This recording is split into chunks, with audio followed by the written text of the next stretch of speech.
Dinghy या dengue और chikungunya infection, ये क्या है, किससे होता है, इनके सिम्टम्स क्या है, इनमें क्या क्या कॉम्प्लिकेशंस हो सकते हैं और इन्हें कैसे मैनेज किया जा सकता है, इनके बारे में मैंने एक डिटेल्ड वीडियो बनाया हुआ है, तो आप इसे चेक कर सकते हैं। आज इस वीडियो में हम बात करेंगे डेंगी और चिकनगुनिया के लिए बहुत इफेक्टिव होम्योपैथिक मेडिसिन के बारे में। Hello everyone, I am doctor Rohan Bhatt. I am a consulting homeopath and also serving as a professor and head of the department in Baroda homeopathic medical college, Baroda, Gujarat. इस वीडियो में आज हम डिस्कस करेंगे कुछ बहुत इंपॉर्टेंट और इफेक्टिव होम्योपैथिक मेडिसिन जो कि डेंगी और चिकनगुनिया इन्फेक्शंस में बहुत इफेक्टिव है। जैसे मैं हमेशा कहता हूँ, कोई भी मेडिसिन अगर आप डॉक्टर की सलाह के अनुसार ले तो ज़्यादा बेहतर रहता है। आज हम बात करेंगे कुछ इंपॉर्टेंट और बहुत इफेक्टिव होम्योपैथिक मेडिसिन के बारे में जो कि डेंगू और चिकनगुनिया इन्फेक्शन में बहुत इंपॉर्टेंट है। डेंगी और चिकनगुनिया, इसकी ट्रीटमेंट को और होम्योपैथिक मेडिसिन को हम दो कैटेगरी में डिवाइड कर सकते हैं। पहली कैटेगरी, जब इन्फेक्शन एक्टिव होता है, जब पेशेंट एक्यूट फेज में होता है, फीवर के साथ उसे और सारे सिम्टम्स होते हैं, उस टाइम की होम्योपैथिक मेडिसिन। और दूसरी कैटेगरी, जब पेशेंट एक्यूट इन्फेक्शन से रिकवर हो चुका होता है, जब पेशेंट रिकवरी फेज में होता है या कॉन्वलेसेंस फेज में होता है, तब या तो सिक्वली कहिए या आफ्टर इफेक्ट्स कहिए या कॉम्प्लिकेशंस कहिए या कंप्लेंट्स कहिए, पेशेंट रिकवर होने के बाद भी उसमें कुछ कंप्लेंट्स रह जाती है, उसकी होम्योपैथिक ट्रीटमेंट। सबसे पहली मेडिसिन है यूपेटोरियम परफोलिएटम। ये एक बहुत ही इंपॉर्टेंट मेडिसिन है डेंगू और चिकनगुनिया इन्फेक्शन के लिए। अगर कोई पेशेंट इस मेडिसिन के सिम्टम के साथ आता है तो आप इस मेडिसिन को डेफिनेटली प्रिस्क्राइब कर सकते हैं। इंपॉर्टेंट सिम्टम में पेशेंट फ्लू जैसे सिम्टम लेके आएंगे, उन्हें सर्दी होगा, जुकाम होगा, साथ में बहुत सीवियर हेडेक होगा जो यूजुअली पेशेंट अपनी आंखों के आसपास या आंखों के अंदर बोलेगा। इसके अलावा इन्हें बहुत सीवियर बॉडी पेन होगा, बॉडी एक होगा, इतना सीवियर कि पेशेंट्स ऐसे बताएंगे जैसे उनकी हड्डियां टूट रही है। और याद रखिए, डेंगी का दूसरा नाम ब्रेक बोन फीवर है और ये दवाई का भी नाम बोन सेट है, तो एप्टली इसे इस डिजीज में यूज किया जा सकता है। अपार्ट फ्रॉम दैट, इसमें बहुत ज्यादा फीवर होगा, हाई ग्रेड फीवर होगा, पेशेंट को हमेशा ठंड लगेगी, प्यास भी बहुत लगेगी और यूजुअली पेशेंट को फीवर के साथ वॉमिटिंग होगा। इतना ज्यादा बोन पेन, इतना ज्यादा बॉडी पेन, इसके अलावा इसके साथ भी वीकनेस पेशेंट को बहुत लगेगी, बट फिर भी पेशेंट नॉर्मली रेस्ट करना पसंद नहीं करेगा, उसे रेस्ट अच्छा नहीं लगेगा, पेशेंट रेस्टलेस रहेगा। अगर ये सारे सिम्टम आपको कोई पेशेंट में मिलते हैं तो उनके लिए यूपेटोरियम परफोलिएटम बहुत ही फायदेमंद मेडिसिन है। Next medicine is bryonia alba. Eupatorium की तरह ब्रायोनिया के पेशेंट्स भी हाई ग्रेड फीवर के साथ आएंगे, उन्हें हेडेक रहेगा, बॉडी एक रहेगा, माइल्जिया रहेगा, मसल्स पेन होगा। पर ऐसे पेशेंट्स में बहुत इंपॉर्टेंट सिम्टम है कि ये सारे पेन उनको जरा सा भी मूवमेंट या हिलने डुलने से बढ़ेंगे। तो ब्रायोनिया के पेशेंट्स यूजुअली बिल्कुल आराम करना पसंद करेंगे, दे वांट एब्सोल्यूट रेस्ट। इसके अलावा एक जो और इंपॉर्टेंट सिम्टम ब्रायोनिया पेशेंट में देखने को मिलेगा वो है उनकी typical thirst. They have thirst for large quantities of water at long interval. बहुत लंबे टाइम पर उनको बहुत ज्यादा पानी की प्यास लगेगी। अगर ऐसे पेशेंट्स आपके पास है तो इनमें ब्रायोनिया बहुत इफेक्टिवली काम करेगा। अब एक और इंपॉर्टेंट मेडिसिन जिसका नाम है चाइना सल्फ। ये मेडिसिन के पेशेंट्स हाई ग्रेड फीवर के साथ आएंगे, बहुत ठंड लगेगी, बहुत बॉडी एक होगा। इसके साथ जो इसकी एक खास बात है वो है एग्जैक्ट पीरियोडिसिटी।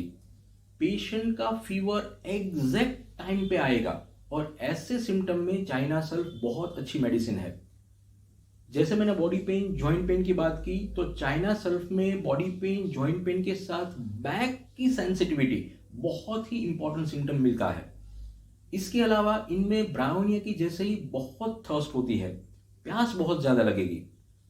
और बहुत ज़रूरी सिम्टम, चाइना सल्फ के पेशेंट्स में ब्लड सेल्स और हीमोग्लोबिन बहुत जल्दी से डिक्रीज होगा। तो अगर पेशेंट्स में ऐसे सिम्टम मिलते हैं, साथ में उनके बॉडी पे रैशेस आते हैं, जॉइंट्स पेन होते हैं, प्लेटलेट्स काउंट कम हो रहा है, हीमोग्लोबिन कम हो रहा है, फीवर है, चिल है, तो डेफिनेटली ऐसे पेशेंट्स में चाइना सल्फ बहुत अच्छा काम करेगा। अब मैं आपसे एक ऐसी दवाई के बारे में बात करूंगा जो यूजुअली थोड़ा अनकॉमन है या रेयर है। इस दवाई का नाम है पोलीपोरस स्पिनिकोला। ये दवाई खास करके चिकनगुनिया के पेशेंट्स में बहुत ज़्यादा इफेक्टिव है। जब पेशेंट्स फीवर के साथ आते हैं, बहुत सारे जॉइंट्स पेन होते हैं, खास करके लोअर एक्सट्रीमिटीज में, माने टांगों में इतने ज़्यादा पेन्स, पैरों में इतना ज़्यादा पेन कि जिसकी वजह से रात को पेशेंट सो भी नहीं पाते, ऐसे पेशेंट्स में ये दवाई बहुत ज़्यादा फायदेमंद रहती है। इसके अलावा पेशेंट को एंकल्स में पेन, रिस्ट में पेन, बैक में पेन, अदर जॉइंट्स में भी पेन रहते हैं। पेन्स के साथ ये पेशेंट्स में गैस्ट्रिक डिस्टर्बेंस माने पेट की तकलीफ भी रहती है, जिनमें खास करके पेशेंट्स नॉशिएटिंग फील करता है, उन्हें ऐसा लगता है जैसे उल्टियां आएगी। इसके साथ अगर आप उनकी टंग को एग्जामिन करें तो टंग पे आपको येलो कोटिंग या पीली परत दिखाई देती है। अगर ये सारे सिम्टम्स मिलते हैं तो पोलीपोरस ऐसे पेशेंट्स के लिए बहुत इंपॉर्टेंट एंड इफेक्टिव मेडिसिन है। जब डेंगू के केसेस में कॉम्प्लिकेशंस होते हैं या सेकेंडरी स्टेज में डिजीज एडवांस्ड होता है, उस टाइम पे पेशेंट्स में प्लेटलेट्स डाउन होना शुरू हो जाते हैं, ब्लीडिंग होता है। इस टाइम पे भी होम्योपैथिक मेडिसिन इफेक्टिव है, पर ये स्टेज में मेडिसिन हमेशा डॉक्टर की सलाह के अनुसार ही लेनी चाहिए, उनके गाइडेंस के मुताबिक लेनी चाहिए, क्योंकि ये स्टेज में पेशेंट को बहुत क्लोजली मॉनिटर भी करना पड़ता है। इस स्टेज में भी होम्योपैथिक मेडिसिन पेशेंट्स के लिए बहुत फायदेमंद रहती है। ऐसे ही कुछ मेडिसिन के नाम है crotalus horridus, lachesis, acidum sulphuricum etcetera. ये सब मेडिसिन की बात हमने की एक्यूट फेज में, जब पेशेंट्स को सिम्टम्स होते हैं तब। अब बात करते हैं जब पेशेंट रिकवर हो गए होते हैं, रिकवरी फेज में, कॉन्वलेसेंस फेज में, बट फिर भी उनमें कुछ कंप्लेंट्स, कुछ सिक्वलीज, कुछ कॉम्प्लिकेशंस, आफ्टर इफेक्ट्स होती है, जिनके लिए क्या क्या मेडिसिन हो सकती है। सबसे पहले जैसे मैंने आगे बताया, अगर पेशेंट्स में, खास करके चिकनगुनिया के पेशेंट्स में जॉइंट पेन्स, मसल पेन, वो लंबे टाइम तक कंप्लेंट्स रहती है, तो ऐसे पेशेंट्स में अगर आपको सिम्टम्स मिलते हैं तो मैंने आगे जो मेडिसिन ब्रायोनिया आपको बताया, वो मेडिसिन अगर उसके सिम्टम्स मिलते हैं तो बहुत ही इफेक्टिव होती है। जब पेशेंट्स के जॉइंट पेन्स रेस्ट करने से, आराम करने से बढ़ते हैं, और नॉर्मली पेशेंट कहते हैं कि जब मैं इनिशियल मूवमेंट करता हूं, शुरू की मेरी मूवमेंट में मुझे बहुत पेन होता है, पर जैसे जैसे मैं मूवमेंट चालू रखता हूं, करता रहता हूं, तो धीरे धीरे धीरे वो पेन्स कम होते हैं। इसके अलावा पेन्स में पेशेंट्स को definite improvement, relief warm application से लगती है। जब गर्म सेक करते हैं या गर्म पानी के स्नान से उनको जॉइंट पेन में आराम लगता है। खास करके अगर ये पेन्स उनको बारिश के मौसम में ज्यादा होते हैं, तो ऐसी कंडीशंस में, ऐसे सिम्टम के साथ जो मेडिसिन आप दे सकते हैं उसका नाम है रस्टॉक्स। ये ऐसे कंप्लेंट्स में बहुत ही इफेक्टिव मेडिसिन होती है। ब्रायोनिया, रस्टॉक्स, इनके अलावा कई ऐसी मेडिसिन है जो पोस्ट चिकनगुनिया या पोस्ट डेंगू फीवर के बाद जॉइंट पेन जो रहते हैं उनमें फायदा करती है, जिनमें स्टिलेरिया मीडिया, गल्थूरिया मदर टिंचर, ये इफेक्टिव मेडिसिन है। कभी कभी क्या होता है कि पेशेंट को ये जॉइंट पेन जो लंबे टाइम तक बने रहते हैं, बहुत सारी मेडिसिन के बाद में उनको कोई फायदा नहीं दिखता है। ऐसे कंडीशन में होम्योपैथी में जिसे एंटी मायाज्मेटिक रेमेडीज कहते हैं, उनका यूज किया जाता है। ऐसे कंडीशंस में, ऐसे सिम्टम्स में एंटी माइस्मेटिक रेमेडी में एंटी साइकोटिक रेमेडीज पेशेंट्स को बहुत ज़्यादा फायदा करती है, तो वो डॉक्टर की सलाह के अनुसार बिल्कुल लेना चाहिए। अब बात करते हैं कुछ होम्योपैथिक मेडिसिन जिसे डेंगू फीवर की रिकवरी के बाद हो रही कंप्लेंट्स में प्रिस्क्राइब किया जाता है। नॉर्मली डेंगू की रिकवरी के बाद 2 कंप्लेंट्स मैक्सिमम रहती है। सबसे पहली कंप्लेंट है वीकनेस। बहुत सारे पेशेंट रिकवरी के बाद भी नॉर्मल फील नहीं करते हैं। बहुत सारे पेशेंट्स को वीकनेस लगती रहती है। पेशेंट्स में अक्सर क्रोनिक फटीग सिंड्रोम देखा जा सकता है। ऐसे पेशेंट्स के लिए जो बहुत इफेक्टिव रेमेडी है वो है नेट्रम सैलिसिलिकम, जो एक्यूट फीवर्स के बाद, even influenza flu like fever के बाद जो वीकनेस होता है, प्रोस्ट्रेशन होता है, पेशेंट एग्जॉस्टेड फील करता है, उसमें पेशेंट को बहुत अच्छा इफेक्ट देती है, उनको बहुत फायदा होता है। वीकनेस के साथ नेट्रम सैलिसिलिकम जॉइंट्स पेन में भी रिलीफ देता है। इसके बाद दूसरी मेडिसिन जो हम प्रिस्क्राइब करते हैं वो है टिनोस्पोरा कॉर्डिफोलिया मदर टिंचर। ये इंडियन मेडिसिन है जो कॉमनली गिलोय के नाम से जानी जाती है।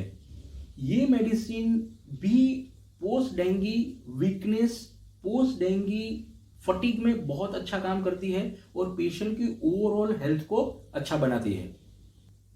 इसके अलावा जो मेडिसिन में अक्सर अपने पेशेंट्स को प्रिस्क्राइब करता हूं वो है कैलकेरिया फॉस। ये एक बायोकेमिक प्रिपरेशन है जिसे मैं नॉर्मली 6x पावर में प्रिस्क्राइब करता हूं। ये ना कि पेशेंट की वीकनेस दूर करती है बट पेशेंट की ओवरऑल हेल्थ को, उनके स्टेमिना को इंप्रूव करती है और एक नई वाइटलिटी पेशेंट्स में लाती है। तो ये मेडिसिन भी आप पोस्ट डेंगू वीकनेस और फटीग के लिए यूज कर सकते हैं। डेंगू फीवर की रिकवरी के बाद जो कॉमनली पेशेंट्स में दूसरी कंप्लेन होती है वो है भूख नहीं लगना, उनका एपेटाइट डल हो जाता है। तो इस कंडीशन में बहुत इंपॉर्टेंट मेडिसिन है केरिका पपैया। ये एक टॉनिक या एपेटाइजर की तरह भी काम करती है और उसके अलावा अगर डेंगू की ट्रीटमेंट में बहुत सारी मेडिसिन पेशेंट्स ने ली है तो उसकी वजह से अगर उनका डाइजेशन डिस्टर्ब हुआ है तो इससे भी ये मेडिसिन ठीक करेगी और उनका डाइजेशन रिस्टोर करेगी, उनका एपेटाइट रिस्टोर करेगी। ऐसी ही एक दूसरी मेडिसिन है जेनशियाना लूटिया। इसे भी हम मदर टिंचर में प्रिस्क्राइब करते हैं, जो कि एक टॉनिक है, डाइजेस्टिव टॉनिक है। इसकी इफेक्ट ऐसी है, आई एम नॉट सेइंग कि ये आप एज अ टॉनिक ले सकते हैं रेगुलरली, पर ये जब एपेटाइट डल होता है या कोई डिजीज की वजह से अगर आपका डाइजेशन डिस्टर्ब हुआ है तो डेफिनेटली ये हेल्प करेगी। इसके अलावा बहुत सारी होम्योपैथिक मेडिसिन है जो हम पेशेंट्स की इंडिविजुअलिटी या पेशेंट्स के पर्सनल एक्सप्रेशंस को डिजीज के साथ कंसिडर करके प्रिस्क्राइब करते हैं और वो बहुत इफेक्टिवली इस कंडीशंस में काम करती है। तो जैसे मैंने पहले भी बताया कि ये सारी मेडिसिन आपको डॉक्टर की सलाह के अनुसार लेनी चाहिए, वो ज़्यादा बेहतर रहता है। आशा करता हूँ ये वीडियो आपको पसंद आया होगा, आपको हेल्पफुल रहेगा। फिर मिलेंगे एक नए टॉपिक के साथ एक नए वीडियो में। तब तक stay safe, stay healthy. Thank you all.